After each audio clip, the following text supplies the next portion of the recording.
শ্রমিকবাবু, আমার প্রশ্ন হচ্ছে, একদিকে অভিষেক বন্দ্যোপাধ্যায় সুর নরম করছেন, বলছেন যে হ্যাঁ ওনারা আসুক না, আমি তো চাই, রাস্তায় দাঁড়িয়ে ভাঁড়ে চা খাচ্ছেন। অন্যদিকে মমতা বন্দ্যোপাধ্যায় বৈঠক থেকে বলছেন রাষ্ট্রপতি শাসন হলে হোক, আমি তো ভাই পদত্যাগ করব না। 30 সেকেন্ডস আপনার রিয়াকশন। প্রথম হচ্ছে অভিষেক বন্দ্যোপাধ্যায়ের এই মন্তব্যের মধ্যে উনি আর একটা বক্তব্য রেখেছিলেন, সেটার আর কি এবার সত্যতা প্রমাণ হলো যে ওনার পিতৃসংখ্যা 1 নয়, উনি এক বাপের বেটা নন। সংখ্যাটা কত আশা করি উনি খুব শীঘ্রই প্রেস কনফারেন্স করে জানাবেন। দ্বিতীয়ত, মমতা বন্দ্যোপাধ্যায় গত 5 বছর ধরে, ইনফ্যাক্ট 15 বছর ধরে সমানে অত্যাচার করেছে। বিশ্লেষক থেকে বিরোধীরা আমাদেরকে অনেক সময় বলেছে আপনারা 356 করছেন না কেন। আমাদের ভারতীয় জনতা পার্টির মানে কৃষ্টিতে, সংস্কৃতিতে নেই 356 কোণে কোনো সরকার ফেলে দেওয়ার। আজকে যখন সরকারটা পড়ে গেছে, এখন মমতা ব্যানার্জি আবার ওই ঘুরিয়ে সাংবিধানিক একটা সংকট তৈরি করে উনি রাষ্ট্রপতি শাসন করতে চাইছেন, যাতে পরবর্তীকালে উনি বলতে পারেন ওই দেখেছেন তো আমি বলেছিলাম বিজেপি 356 করে আমার সরকার ফেলবে, সেটাই ফেলেছে। এটা করে উনি ইতিহাসে ওনার জায়গাটাকে আরো লজ্জাকর জায়গায় নিয়ে। আমি শ্রমিক বাবুর কাছে যেতে চাই এখান দিয়ে। শ্রমিক বাবু, আপনারা কি তৃণমূলের নেতাদের, তৃণমূলের কর্মীদের ভয় দেখাচ্ছেন, মারছেন, তারা পালিয়ে যাচ্ছে কেন? না, আমি তার আগে যেটা প্রসঙ্গ নিয়ে আলোচনা হচ্ছিল, দু একটা জিনিস বলি। আমি এটা বিশ্বাস করি আজকে যে সরকারটা তৈরি হয়েছে এটা জনগণের সরকার। আমি সেই জন্য, এবং আমরা যেহেতু মানে শাসক দল, আমার মনে হচ্ছে আমাদের দায়বদ্ধতা হচ্ছে মানুষের কাছে।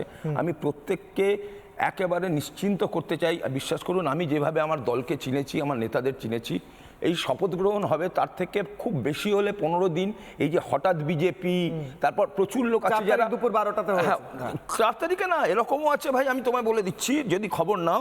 19-এর পরে এরা মেম্বারশিপ নিয়েছে, আমাদের যেহেতু মিস কলে মেম্বারশিপ তখন নিয়ে রেখেছিল। 21-এর পর আবার এরা আমাদের মারধর করেছে। এখন বলবে আমি তো বহুদিনের পুরনো বিজেপি। এদেরকে আপনাদের বিশ্বাস করার, ভয় পাওয়ার কিছু নেই। আমি আমার দলকে, আমার নেতাদের যা জানি, সরকার গঠনের মধ্যে 15 দিনের পর দেখবেন এই সমস্ত কিছু নর্মাল হয়ে গেছে। প্লিজ একটু ধৈর্য রাখুন, আতঙ্কিত হবেন না। দ্বিতীয় হচ্ছে, আপনি যে প্রশ্নটা করলেন কি যে এরা আমরা কি ভয় দেখাচ্ছি, না পালিয়ে যাচ্ছেন তৃণমূল, এরা পালিয়ে যাচ্ছে। আমি বলে দিচ্ছি কেন পালিয়ে যাচ্ছে, অ্যাম্বুলেন্সে চড়ে। ওই তো বলছি কেন পালিয়ে যাচ্ছে। আমি আবার বলছি, এই সরকারটা হচ্ছে জনগণের সরকার। যে সংখ্যা আমরা পেয়েছি, মানুষ এটা নিজেদের সরকার তৈরি করেছে। আমরা আমাদের কর্মীদেরকে কিন্তু নেতারা বোঝানোর চেষ্টা করছি, আমরা বোঝানোর চেষ্টা করছি হিংসা করব না, কিন্তু জনরোষ হলে তো আমাদের পক্ষে আটকানো সম্ভব নয়। আর এরা জানে এরা যা অত্যাচার করেছে মানুষের সাথে, এরা সাধারণ মানুষকে মানুষের মর্যাদা দেয়নি, জানোয়ার প্রচুর মতো ব্যবহার করেছে। সুতরাং জনরোষ যে কোনো সময় হতে পারে, সেই জন্য পালাচ্ছে। শ্রমিক বাবু, আমি একটা অপ্রিয় প্রশ্ন করি। বলুন। আমি নিজের চোখে দেখেছি এমন বেশ কিছু পার্টি অফিস আছে তৃণমূলের, যেখানে আমি দেখছি এখন বিজেপির পতাকা লাগানো আছে। এই পার্টি অফিসগুলো আমি খুব সাধুবাদ জানাবো। সজল ঘোষ, জগন্নাথ চ্যাটার্জির মতো নেতাদের আমি দেখেছি, তারা গিয়ে ফিরিয়ে দিয়েছেন বেশ কিছু জায়গা। কিন্তু এখনো এরকম কিছু আছে, আমার নিজের বাড়ি বেহালায়, সেখানেও এরকম হচ্ছে। আপনারা এই ক্ষেত্রে কি ব্যবস্থা নেবেন? এটা কি লোকাল লেভেলে হচ্ছে? এটা এই পার্টি অফিসগুলোকে আপনারা ফিরিয়ে দেবেন না আপনারা নিয়ে নেবেন? আমি বুঝতে চাই বিজেপি কি। আমি বলে দিচ্ছি, যেখানে এরকম প্রবলেম হচ্ছে, সবাইকে অনুরোধ করবো, যে দল হোক, সে সিপিএম হোক, কংগ্রেস হোক, তৃণমূল হোক, আমাদের ওখানকার যে বিধায়ক, আপনি এই দুটো বললেন, আমি 117 রাজারহাট গোপালপুরে তরুণের সাথে কাজ করেছি। কালকে তরুণের হয়েছে, কংগ্রেসের একটা পার্টি অফিস তৃণমূলের লোকেরা ভেঙে গেছে, এবং পরিষ্কার আমাদের দল থেকে প্রতিটি বিধায়ক যেখানে যেখানে এরকম ঘটনা হচ্ছে, তারা গিয়ে আমাদের বিজেপির পতাকা সরিয়ে আনছে, বলছে এটা হতে পারে না।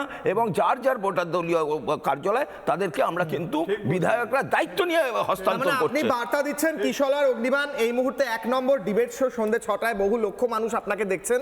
আপনি তৃণমূলের কর্মীদেরও বা সমর্থকদেরও বার্তা দিচ্ছেন, যদি এরকম কোনো পার্টি অফিস বেহাত হয়, তাহলে আপনি বলছেন তারা জানালে আপনারা ফেরত দেবেন। আমি এটা যেরকম দিচ্ছি, তেমনি তৃণমূলের ভাই কর্মীদের বলছি, তোমরা এই যে একটু আগে যেটা বলছিল বোধহয় অরিত্র ভাই, এসব স্যাবোটেজ করার চেষ্টা করো না। একটা জিনিস মাথায় রাখবে, ওই স্কিমটা কিন্তু আমাদের আসবেই, উল্টা লটকাকে সিধা করেঙ্গে হাম লোগ। নানা ধরনের কন্টেন্ট দেখার জন্য লাইক করুন, শেয়ার করুন আমাদের ফেসবুক পেজ, সাবস্ক্রাইব করুন আমাদের ইউটিউব চ্যানেল। পাশাপাশি অন্যান্য ব্রেকিং নিউজের জন্য অবশ্যই চোখ রাখুন রিপাবলিক বাংলায়।